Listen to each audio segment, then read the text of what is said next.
প্রিয় শিক্ষার্থীবৃন্দ আসসালামু আলাইকুম। এই ভিডিওতে আমি তোমাদের একটা এইচটিএমএল শেখাবো। গত দুটি ক্লাসে আমি তোমাদের এইচটিএমএল শিখিয়েছিলাম, তো সেখান থেকে আজকের ভিডিওটা একটু ডিফারেন্ট। সেটি হচ্ছে যে আমরা গত ক্লাসে যে এইচটিএমএল শিখছিলাম সেখানে ক্যাপশন ছিল না, তো আজকের ভিডিওতে আমরা ক্যাপশন দেখতে পাচ্ছি যে স্টুডেন্ট ইনফরমেশন, এটি হচ্ছে কি ক্যাপশন। তো ক্যাপশনের ব্যবহারটা তোমাদের আজকের ভিডিওতে আমি শিখিয়ে দিব। তো এটি হচ্ছে এইচটিএমএল শেখার জন্য পার্ট 3 অর্থাৎ 3 নাম্বার ভিডিও। তো দেখো এখানে রোল নেম মোবাইল নাম্বার, অর্থাৎ এখানে একটা টেবিল দেখতে পাচ্ছি। এই টেবিলটা হচ্ছে স্টুডেন্টের তার একটা ধরো ইনফরমেশন তথ্য।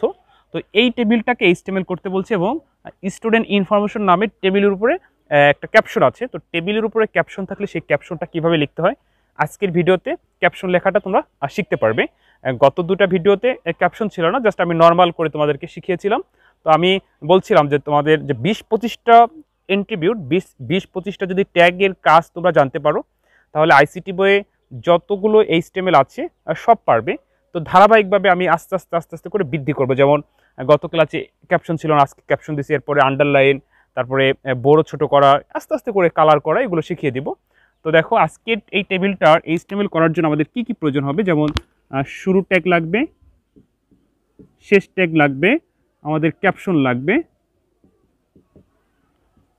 টিআর লাগবে সারি তৈরি করার জন্য, টিএইচ লাগবে এই টেবিলের হেডিং লেখার জন্য, টিডি লাগবে এই টেবিলের মধ্যে এই তথ্য অর্থাৎ ডেটাগুলো লেখার জন্য। আর তো প্রিয় শিক্ষার্থীবৃন্দ, আমি এখন এইটাকে এইচটিএমএল করতেছি, তোমরা একটু লক্ষ্য করো। বলছিলাম যে কোনো এইচটিএমএল যখন আমরা শুরু করব তখন বেসিক ট্যাগ তোমাকে লিখতে হবে। বেসিক ট্যাগ হচ্ছে 4টি। যেমন প্রথমে আমরা শুরু প্রতীকের মধ্যে এইচটিএমএল আমরা লিখব, এইচটিএমএল এর পরে লিখব হেড লিখব, হেডের পর আমরা টাইটেল লিখব। টাইটেল লেখার অর্থ হচ্ছে আমরা এই তথ্যটাকে কি নামে সেভ করবো, এরকম একটা ব্যাপার। তো এটাকে আমরা টেবিল নামে দিতে পারি বা যে কোনো একটা নাম দিতে পারো, সমস্যা নেই। এখানে আমরা টেবিল নামে সেভ করলাম। যদি কোনো বাধ্যবাধকতা থাকে প্রশ্নতে যে এই নামে সেভ করো, সেই নামটা দিতে হবে। যেহেতু এখানে উল্লেখ করে নাই, তার মানে আমরা এখানে যা লিখি সেটি হবে। টাইটেল শুরু হয়েছে, এখন টাইটেল শেষ করতে হবে। আমরা জানি এইচটিএমএল এ যা শুরু হয় তাই শেষ হয়। তো হেডের কাজ শেষ, মানে টাইটেল লেখার পরে হেড শুরু ছিল, হেড এখন শেষ করতে হবে। তো এইচটিএমএল এ যা শুরু হয় তাই শেষ হয়, শুধু 3টা জিনিস ব্যতীত, সেটা হচ্ছে ইমেজ, বিআর, এইচআর, এদেরকে এমটি ট্যাগ বলে। যা শুরু আছে শেষ নাই, এটা মনে রেখো যে ইমেজ, বিআর, এইচআর এই 3টা ট্যাগ লেখার জন্য শুধু শুরু ট্যাগের চিহ্ন ব্যবহার করা লাগবে, শেষটা ব্যবহার করা লাগবে না। আচ্ছা, এটা এরপর হেড শেষ হওয়ার সাথে সাথে আমাদের বডি শুরু। যে কোনো এইচটিএমএল লেখার জন্য এই বডি পর্যন্ত তোমার লিখতে হবে, বাধ্যবাধকতা যে এই বডি পর্যন্ত তোমাকে লিখতে হবে। এগুলোকে বলা হয় বেসিক ট্যাগ। এইটা লেখার পরে হচ্ছে আমরা ডিসপ্লেতে লক্ষ্য করব যে কিভাবে আছে, সেইটা বানানোর জন্য আমাদের কি কি ট্যাগ ব্যবহার করা লাগবে, সেই ট্যাগগুলো এখন আমরা এই ট্যাগগুলো এখন ব্যবহার করব। তবে যে কোনো এইচটিএমএল লেখার শুরুতে বেসিক ট্যাগ লিখতে হবে, এই 4টাকে বলা হয় বেসিক ট্যাগ। এরপর আমরা উদ্দীপকে যদি লক্ষ্য করি তাহলে দেখতেছি একটা টেবিলের উপরে ক্যাপশন আছে, স্টুডেন্ট ইনফরমেশন। তোমরা একটু ভালো করে লক্ষ্য করো, যেখানে টেবিল আগে না ক্যাপশন আগে, ক্যাপশন আগে। তার মানে কি টেবিল বর্ডার নেওয়ার আগে ক্যাপশনের কাজ আমাদের করতে হবে। তো আমরা এখন ক্যাপশন শুরু করে স্টুডেন্ট ইনফরমেশন লিখে ক্যাপশন শেষ করব। এটা হচ্ছে শুরু প্রতীক, এটা হচ্ছে শেষ চিহ্ন। তো শুরু ট্যাগের চিহ্নের মধ্যে আমরা ক্যাপশন লিখব, শুরু ক্যাপশন। ক্যাপশন কি আছে টেবিলের উপরে যেটা আছে এটা হচ্ছে ক্যাপশন, স্টুডেন্ট ইনফরমেশন।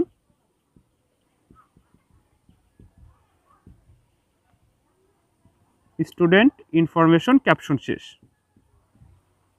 শেষ প্রতীকে আমরা ক্যাপশন শেষ করলাম।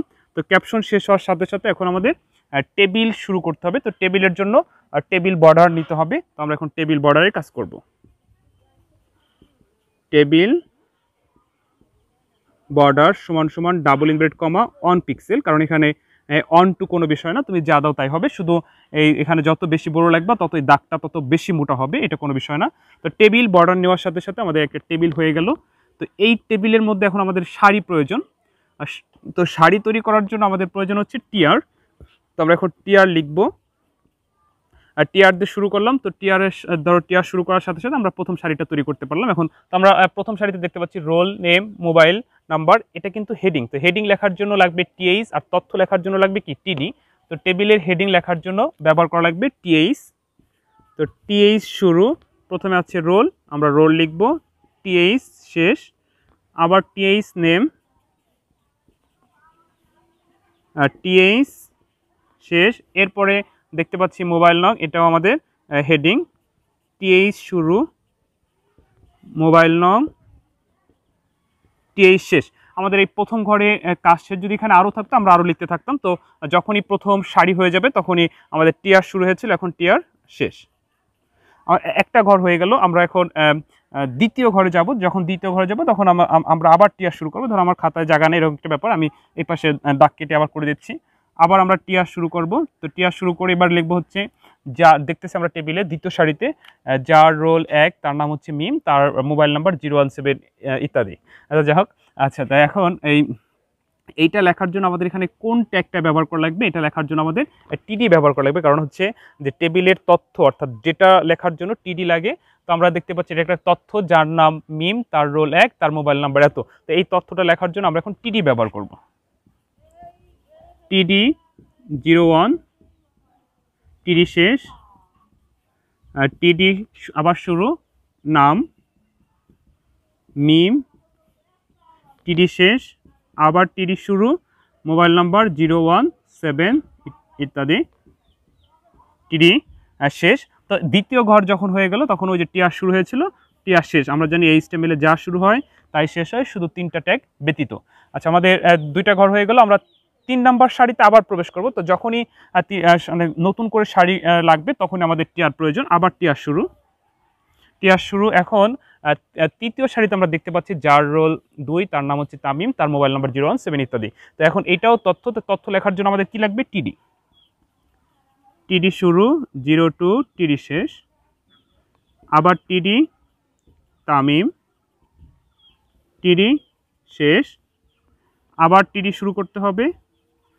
এখন দেখতেছি 017 ইত্যাদি, টিডি শেষ। তো এখন এই ঘর যখনই শেষ হয়ে গেছে তখন আমাদের টিআর শুরু হয়েছিল, টিআর শেষ, অর্থাৎ ওই শেষ চিহ্নের মধ্যে আমরা টিআর লিখব। তো আমাদের এই টেবিলে আর কোনো সারি দেখতে পাচ্ছি না, যদি আরও সারি থাকতো তাহলে আবার আমরা টিআর দিতাম, যেহেতু টেবিলে আর কোনো কিছু নয়। এবার আমাদের টেবিল শেষ হবে। তো প্রিয় শিক্ষার্থীবৃন্দ, তোমরা একটু লক্ষ্য করো বোর্ডে যে আমাদের টেবিল শুরু হয়েছিল, টেবিল কিন্তু আমরা শেষ করিনি। কখন শেষ করব? যখন সম্পূর্ণ টেবিলের কাজ হয়ে যাবে। তো সম্পূর্ণ টেবিলের কাজ হয়ে গেছে, এখন আমরা টেবিলটা শেষ করে দিব। তো শেষ প্রতীকের মধ্যে আমরা টেবিল লিখব। তো টেবিল শেষ করার সময় কিন্তু তোমাদের টেবিল বর্ডার লেখা লাগবে না, শুধু টেবিল শেষ করতে হবে। তো টেবিল হয়ে যাওয়ার পর আমরা এই উদ্দীপকটা লক্ষ্য করব যে এই টেবিলের নিচে কোনো কিছু লেখা আছে কিনা। যদি কোনো কিছু থাকে আমরা সেটি লিখব, যদি কোনো কিছু না থাকে তার মানে হচ্ছে আমাদের উদ্দীপক ডিসপ্লের কাজ শেষ। যখন উদ্দীপক অর্থাৎ প্রশ্নের উদ্দীপকের কাজ শেষ হয়ে যাবে বা ডিসপ্লের কাজ শেষ হয়ে যাবে, তখন বডি শুরু হয়েছিল, বডি শেষ হয়ে যাবে। অর্থাৎ দেখো যে আমাদের এখানে বডি শুরু হয়েছিল, বডি কিন্তু আমরা কোথাও শেষ করিনি, এখন হচ্ছে আমরা বডি শেষ করব। শেষ প্রতীকের মধ্যে বডি লিখব। বডি শেষ হওয়ার সাথে সাথেই এইচটিএমএল শেষ, অর্থাৎ আমরা যখন এইচটিএমএল লেখা শুরু করছিলাম, এই যে এইচটিএমএল শুরু করছিলাম, আমরা কোথাও এইচটিএমএল শেষ করি না। এইচটিএমএল সর্বপ্রথম শুরু হবে, আর সব কিছু লেখার পরে এইচটিএমএল আবার শেষ হয়ে যাবে। এখানে এইচটিএমএল আমরা শেষ প্রতীকের মধ্যে এইচটিএমএল লিখব। তো প্রিয় শিক্ষার্থীবৃন্দ, আশা করি বুঝতে পারছো যে তোমরা কীভাবে এইচটিএমএল করবে। তো আমি একটা টেবিল অঙ্কন করছিলাম, এই টেবিলটাকে আমি এইচটিএমএল করে দিয়েছি। তো এখানে align centre, align left, align right এটা লিখিনি, এটা জাস্ট অতটা বাধ্যবাধকতা নাই, সেন্টারের কাজ না লিখলেও হয়। তারপরও দেখা যাচ্ছে তোমরা নতুন, পরবর্তীতে যখন অ্যাপসের মাধ্যমে আমি শেখাবো তখন তোমাদের অ্যালায়েন্স দিয়ে কাজটা বুঝিয়ে দেবো, সহজ। জাস্ট এই বেসিক লেখা যে পারবে সে অ্যালাইন সেন্টারে কাজটা পারবে, জাস্ট এখানে অ্যালাইন সেন্টার লিখলেই হলো, এটা আর কি।